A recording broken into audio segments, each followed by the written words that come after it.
Good morning plus two class second colligative properties करते हैं बेटे आज।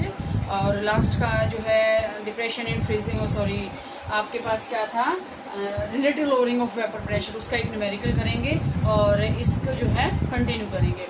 तो बेटे सबसे पहले अगर हम देखते हैं आज की जो आपकी कोलिगेटिव प्रॉपर्टी है वो है एलिवेशन इन बॉइलिंग पॉइंट। तो सबसे पहले आप एक जो है इसको कंसेप्ट को समझें कि एलिवेशन इन बॉइलिंग पॉइंट होता क्या है। एलिवेशन का मतलब होता है इंक्रीज होना। डिप्रेशन का मतलब क्या था, डिप्रेशन का मतलब था उसके अंदर डिक्रीज होना, लेकिन एलिवेशन का मतलब क्या है, उसका टेम्परेचर बढ़ना। सबसे पहले बॉइलिंग पॉइंट क्या होता है, boiling point is that temperature.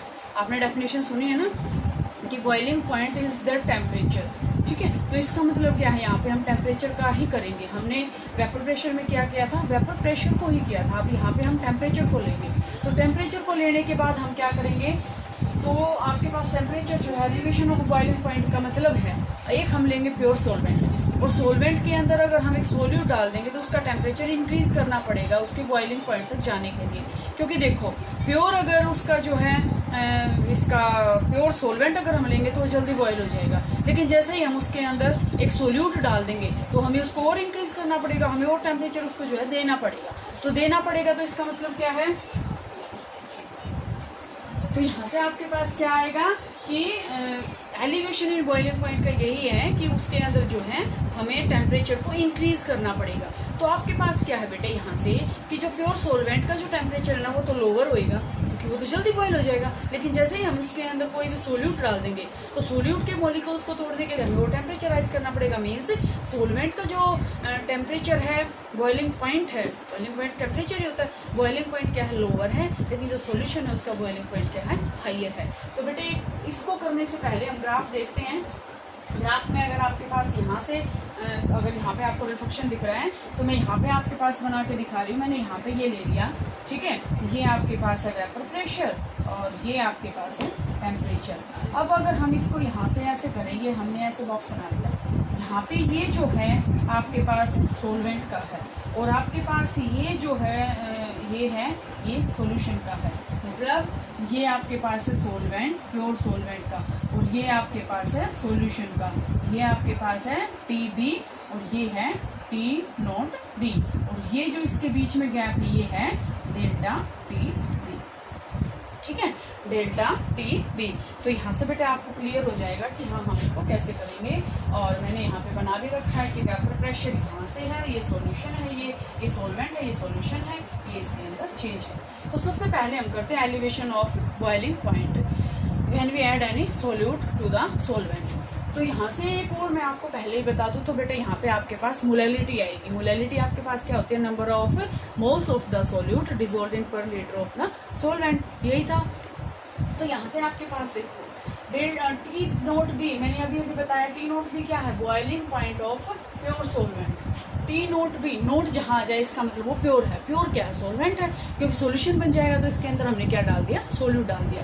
तो यहाँ से T0B ये क्या है, boiling point temperature of pure solvent, TB boiling point of solution. अब आपके पास है, हमें तो इंक्रीज करना है ना।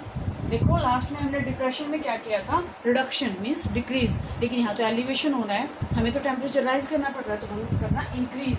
इंक्रीज हम कैसे करेंगे, change delta TB is equal to TB minus TB naught. Solution में से अगर हम सोलवेंट का इंक्रीज माइनस कर देंगे तो आपके पास जो चेंज आया है वो आ जाएगा, क्योंकि मैंने अभी बताया सोल्यूशन का ज़्यादा है, सोलवेंट का कम है। तो यहाँ से आ गया।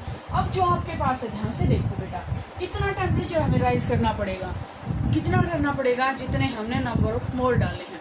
अगर हम डाल रहे हैं 5 मोल तो हमें थोड़ा करना पड़ेगा, अगर हमने डाल दिए 25 मोल तो हमें टेम्परेचर और भी ज़्यादा राइज करना पड़ेगा। क्यों, क्योंकि जो चेंज होता है टेम्परेचर का वो डायरेक्टली प्रोपोर्शनल किसके होता है, जितने नंबर ऑफ मोल्स डाले हैं। तो हम क्या लिख सकते हैं, यहाँ से हम लिख सकते हैं कि delta TB is directly proportional to M। Delta TB is directly proportional to M। तो यहाँ से आपके पास क्या आ जाएगा, इसको साइन ऑफ प्रोपोर्शनलिटी को हटाएंगे तो हम लगा देंगे यहाँ KB, और KB को क्या बोलते हैं बेटा, molal elevation constant. Molal elevation constant, इसी वजह से यहाँ पे आपके पास क्या आ रहा है, के बी, सॉरी इसमें मोलैलिटी कर रहे हैं पर के जी ऑफ द सॉल्वेंट, मैंने पहले शायद पर लीटर ऑफ द सॉल्यूशन बोल दिया, क्योंकि यहाँ पे आपके पास क्या आएगा पर के जी, क्योंकि मोलैलिटी में क्या आता है के जी। तो यहाँ से के भी आपके पास ये भी आ सकता है कि इसको हम दूसरा नाम देंगे या तो इबिलियोस्कोपिक कांस्टेंट या molal elevation constant, molal elevation constant. अब ये m क्या है, m मैंने अभी बताया था सोल्यूट, तो हम इसको कैसे निकालेंगे, m इज इक्वल टू आपके पास क्या है, m is equal to W2 over M2 over W1 over 1000 gram. हमने यहाँ क्या किया, W2 ओवर M2 क्या है, मास है ना, ये तो मास तो आपके पास किसका है, सॉल्यूशन का। तो इसमें आपके पास क्या आएगा, सोल्यूट ओवर सॉल्वेंट, तो number of moles of the solute dissolved in per KG of the solvent, यही है। तो यहाँ से आपके पास ये आ जाएगा, जब हम इसको सोल्व करेंगे तो आपके पास यहाँ से ये आ जाएगा। तो यहाँ से आपके पास इसकी वैल्यू अगर हम पुट कर देंगे डेल्टा टी बी की, तो यहाँ से आ जाएगा इसके अंदर डेल्टा टी बी की वैल्यू, अगर हम इसके अंदर m की वैल्यू पुट कर देंगे तो delta T B equal to K B into 1000 over M2 into W2 over W1। तो यहाँ से बेटे molecular mass of the solute हम निकाल सकते हैं। यही मैंने आपको स्टार्टिंग में बताया था कि जो भी कोलिगेटिव प्रॉपर्टीज हैं सभी के अंदर से हम क्या निकाल सकते हैं, मेन कोलिगेटिव प्रॉपर्टीज ही हम किस लिए कर रहे हैं, molecular mass of the solute को निकालने के लिए। मीन्स कितना हम सोल्यूट डाल रहे हैं, कितना इफेक्ट उस पर पड़ रहा है, तो यही तो हमें रीड आउट करना है। तो बेटा इससे रिलेटेड जो है लास्ट जो डिप्रेशन इन फ्रीजिंग पॉइंट इसमें किया था हमने, वेपर प्रेशर वाला, डिप्रेशन इन वेपर प्रेशर, ठीक है। तो हमने इसमें न्यूमेरिकल ले रहे हैं हम, देखें यहाँ से आपकी बुक में भी हैं। The vapour pressure of the pure benzene at a certain temperature is 0.850 bar, a non volatile non electrolytic solid, मतलब सोल्यूट डाल दिया 0.5 gram, when added to 39.0 gram of benzene, benzene का मोलर मास गिवन है।